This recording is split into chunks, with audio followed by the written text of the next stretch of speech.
today we're going to be talking about fear. Fear, how to overcome fear.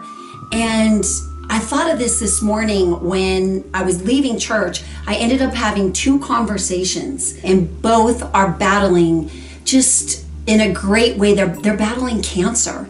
And it's a very real fear. It's a very debilitating at times fear, but I love the way they're just in such a gutsy way battling that fear, and I'm helping to walk alongside them. But I thought, we really need to talk about this fear thing. Some fears can be giant. I mean, dealing with cancer, you're afraid for your life. You're battling that fear, but then there's also fears that might seem smaller. Maybe your finances or your kids in their school, or there's so many fears. And I think fear plays itself out in us in different ways. We deal with it in different ways. Some get panicky, some perhaps get depressed, some just feel a lot of stress. And you know what? Some people just don't deal with it. Yeah. They just numb out, and perhaps self-medicate in some ways. And so I don't know, I just think that this is a great topic, how to overcome fear.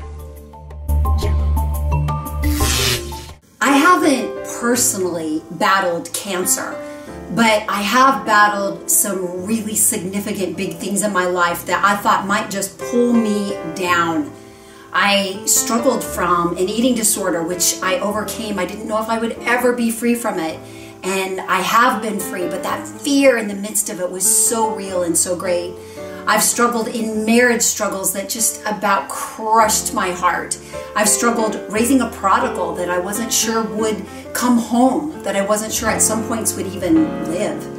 And friends, I think the worst thing about fear in those situations, whatever our lives hold, is just the what ifs.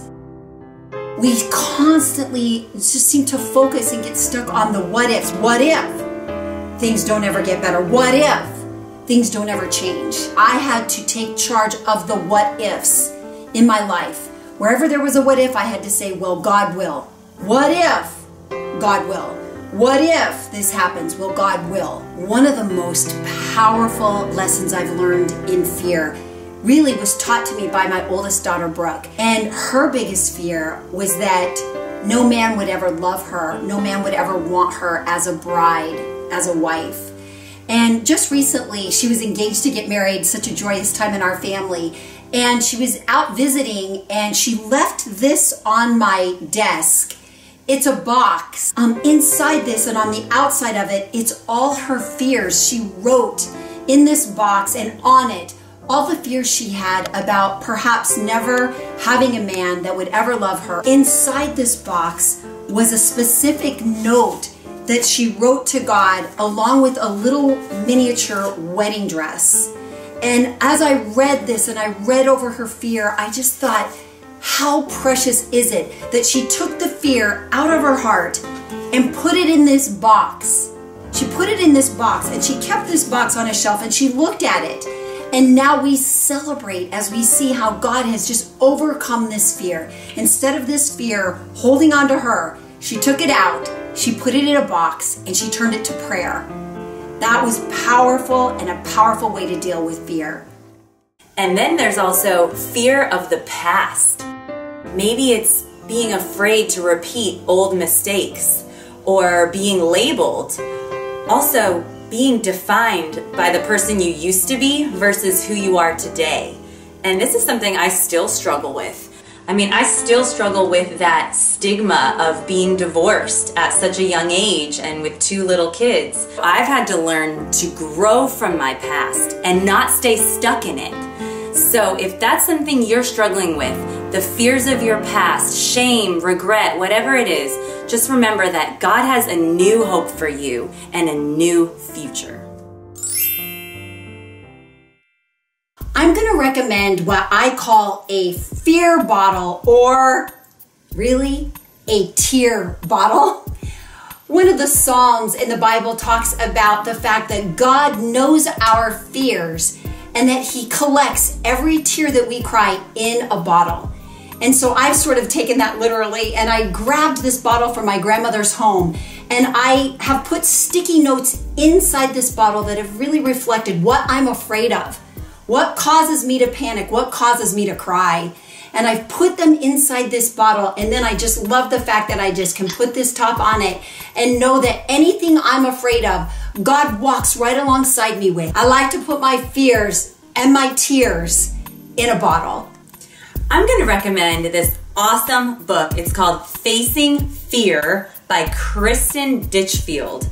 Kristen talks about how you can break free from fear and also our unhealthy responses to it and how to have new strategies to deal with our fear. Facing Fear by Kristen Ditchfield.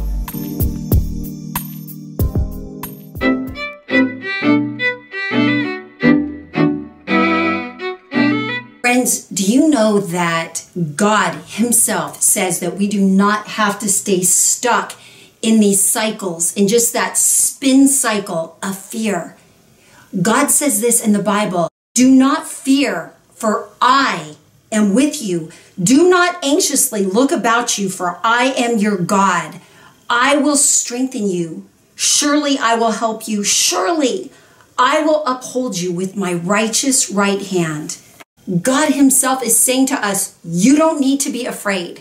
I know sometimes these things you fear are real. They're real. I mean, we'd be lying if we said that bad things don't happen, that we don't have circumstances that just shake us. The truth is, we don't have to just cower in fear. God Himself says that He will strengthen us. When I was at my lowest point in my marriage and it was just, the bottom fell out, it was just the very end, I'll never forget what you told me, Mom. You said these 3 words. You said, Jesus is enough.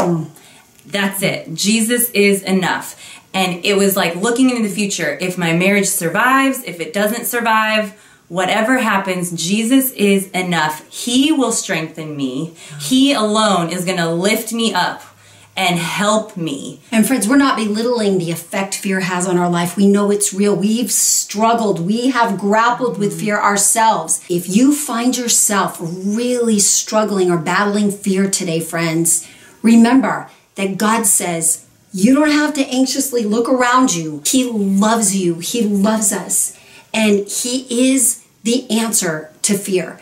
He will not forsake you or leave you. He is enough. He is with us and He will help us.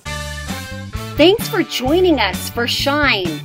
Each week we have brand new episodes, so you're not going to want to miss any. Go ahead and click the subscribe button below and you'll get your next episode.